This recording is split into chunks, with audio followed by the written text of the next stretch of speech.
आज हम बात करेंगे एक ऐसे कॉन्टिनेंट के बारे में जो कि अपनी मिस्ट्रीज़ के लिए जाना जाता है। फिर चाहे वो लॉस्ट एटलांटिस हो या फिर ancient fossils of rain forest ही क्यों ना हो।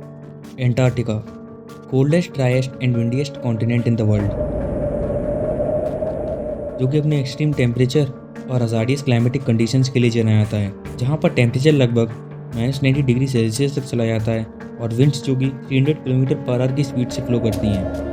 और इसी एक्सट्रीम वेदर के चलते यहाँ पर ह्यूमन सर्वाइव नहीं कर सकते, मगर ह्यूमन से ज़्यादा एडवांस सिविलाइजेशन सर्वाइव कर सकती है या फिर कर रही हो। अब थोड़ा एक्सट्रीम पीछे चलते हैं। ये बात है 1930 की। वर्ल्ड वॉर हारने के बाद हिटलर कुछ बड़ा करना चाहता था, लाइक अ वॉर।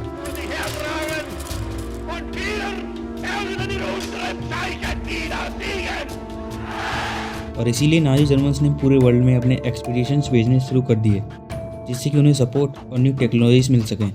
उस समय जर्मनी में एक सीक्रेट सोसाइटी हुआ करती थी, थुर्ले सोसाइटी के नाम से।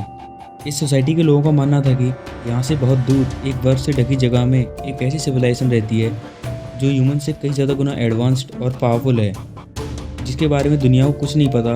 और वो सिविलाइजेशन वहाँ पर कई हज़ार सालों से रहती हुई आ रही है, जिसके पास एडवांस टेक्नोलॉजीज और लीथल वेपन्स हैं, जिससे वो हमारी ह्यूमन सिविलाइजेशन को वॉर में आसानी से हरा देंगे। और इसी चीज़ को पता करने के लिए हिटलर ने अपना एक एक्सपीडिशन श्वाबेनलैंड एंटार्क्टिका की तरफ भेजा। इस एक्सपीडिशन में जर्मन साइंटिस्ट, थुर्ले सोसाइटी के लोग और कुछ जर्मन इंजीनियर्स भी शामिल थे।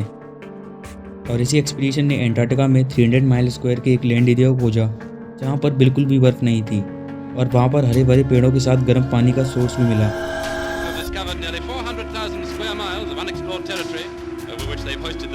फिर इस लैंड मास पर नाजी जर्मन्स ने धीरे धीरे अपने बेसेस बनाना शुरू कर दिए, जो बाद में एक स्मॉल सिटी की तरह बन गए। अब हिस्ट्री में थोड़ा आगे की तरफ चलते हैं। वर्ल्ड वॉर सेकेंड, जो कि 1939 से 1945 तक चला, जिसमें नाजी जर्मन्स की हार होती है एलाइड पावर के सामने, जिसमें ब्रिटेन, फ्रांस, अमेरिका, रशिया जैसे बड़े देश शामिल थे।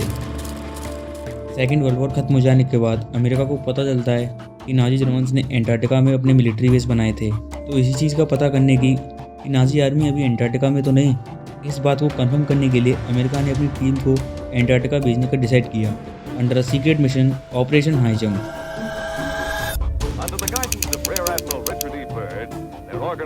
इस मिशन को लीड कर रहे थे एडमिरल रिचर्ड बर्ड। ये कोई नॉर्मल मिशन नहीं था।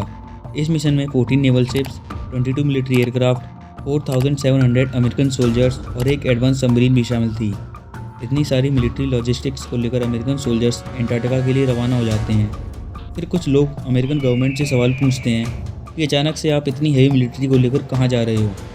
इसमें अमेरिकन गवर्नमेंट कहती है, वर्ल्ड वॉर सेकेंड के टाइम पर हमारे कुछ एयरक्राफ्ट्स और नेवल शिप सर्दी में अच्छे से वर्क नहीं कर रहे थे, तो बस एंटार्क्टिका की ठंड में एक मिलिट्री एक्सरसाइज करने जा रहे हैं, जिससे पता लगाया जा सके इनमें क्या और कहाँ प्रॉब्लम आ रही थी। और ये मिशन 7 महीने चलने वाला है।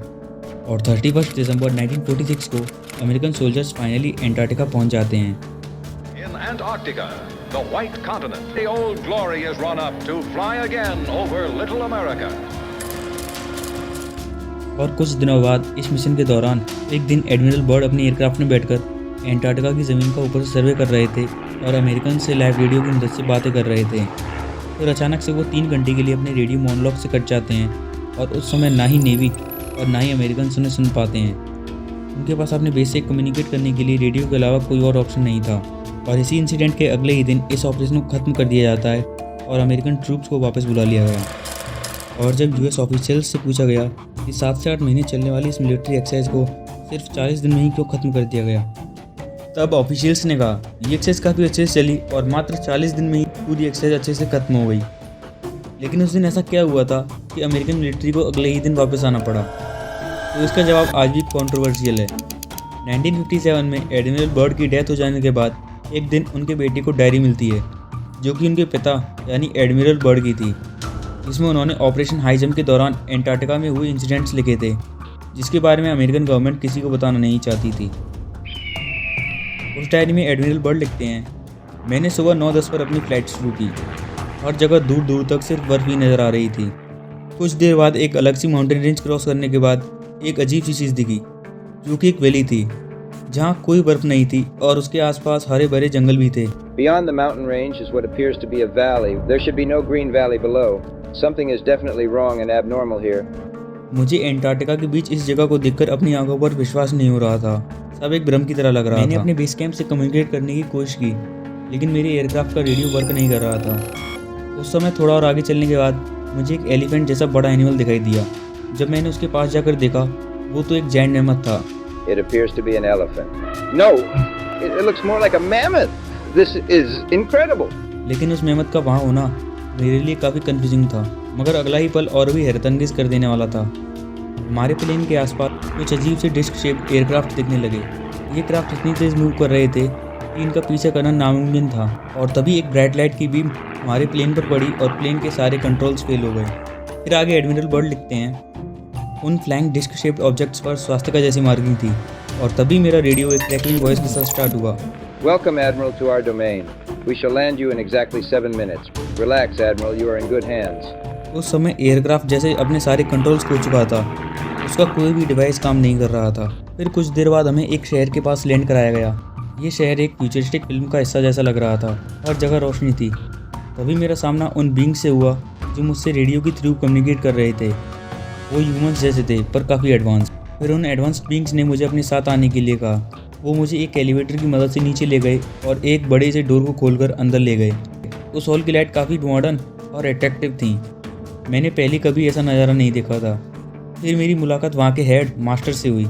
वो दिखने में काफ़ी पीसफुल और डेलिकेट लग रहे थे। उन्होंने मुझसे कहा, I bid you welcome to our domain, Admiral. हमने आपको यहाँ आने दिया क्योंकि आप एक अच्छे और सरफेस वर्ल्ड पर वेल नोन पर्सन हैं, और हम आपके मिशन में कोई बाधा नहीं डालेंगे और आपको सुरक्षित सरफेस वर्ल्ड पर पहुँचा देंगे। और अब मैं आपको बताऊँगा कि आपको यहाँ क्यों आने दिया गया है। जब सतह पर रहने वाली आपकी जाति ने हिरोशिमा और नागासाकी पर एटॉमिक ब्लास्ट किया था, तब अपने सरफेस वर्ल्ड पर अपनी यूएफओस भेजे थे ताकि पता लगाया जा सके आपकी जाति ने क्या क्या किया था। और अभी तक हमने आपकी सिविलाइजेशन के वॉर्स में इंटरफेयर नहीं किया था, लेकिन अब हम ऐसा करेंगे क्योंकि आपकी सिविलाइजेशन ने एटॉमिक एनर्जी का मिसयूज़ करना सीख लिया है, जो ह्यूमंस के लिए नहीं बनी है। हमने आपकी सिविलाइजेशन से कांटेक्ट करने की भी बहुत कोशिश की, लेकिन आपके लोगों ने हमें दुश्मन समझकर हम पर फायरिंग शुरू कर दी।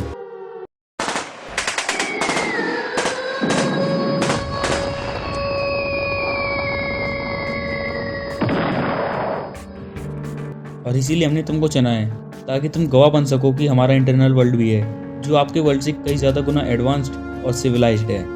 फिर एडमिरल बर्ड ने कहा, लेकिन मास्टर, इस सब का मुझसे क्या लेना देना है।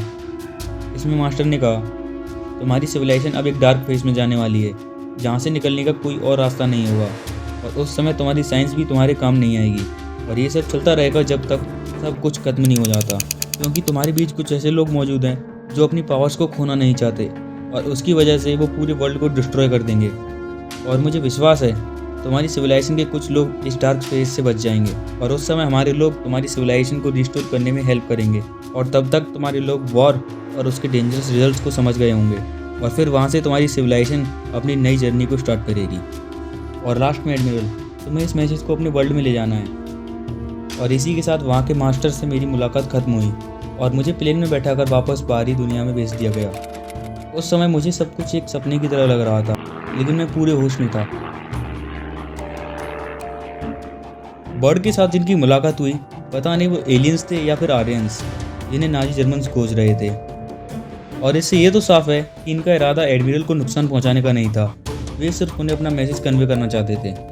और फिर एंटार्क्टिका से वापस आते समय वो चाइल में रुके, जहां उन्होंने एक जर्नलिस्ट को अपने इस एक्सपीरियंस के बारे में इंटरव्यू में बताया। और वहां से बर्ड सीधा अमेरिका पहुंच जाते हैं। अमेरिका में उनकी पेंटागन में काफ़ी लंबी मीटिंग हुई और उन्हें इस इंसिडेंट के बारे में किसी को भी बताने से मना कर दिया गया। और धीरे धीरे अमेरिकन गवर्नमेंट ने इसके बारे में सारी जानकारी को दबाना शुरू कर दिया और इसे सिर्फ एक कॉन्स्पिरेसी बताया। और इसी वजह से आपको इस बारे में काफ़ी कम जानकारी मिलेगी। लेकिन कुछ सवाल ऐसे हैं जिनका जवाब आज तक नहीं मिला। जैसे चाइल के उस जर्नलिस्ट जिसने बर्ड का इंटरव्यू लिया, उसका कोई अता पता नहीं था कि उसने इंटरव्यू कहीं दिखाया था या नहीं। दूसरा, उस समय अमेरिकन नेवी में एक और ऑफिसर थे, जेम्स फॉरेस्टाइल, जिन्हें इस पूरे इंसिडेंट के बारे में पता था और वो इस जानकारी को पब्लिक डोमेन में लाना चाहते थे। मगर इससे पहले वो ऐसा करते, उन्हें पागल घोषित कर दिया गया और कुछ दिनों बाद उनकी डेथ हो गई। इस इंसिडेंट के कुछ दिनों बाद एंटार्क्टिक ट्रीटी साइन हुई, जिसमें एंटार्क्टिका को आम लोगों के लिए प्रोहिबिट कर दिया गया। एंटार्क्टिका की मिस्ट्री आज तक अनसॉल्व्ड है। आपको क्या लगता है, क्या एडमिरल बर्ड की डायरी सच्ची थी? और क्या एंटार्क्टिका के नीचे कोई एडवांस सिविलाइजेशन रहती है? कमेंट में ज़रूर बताएं। Thank you.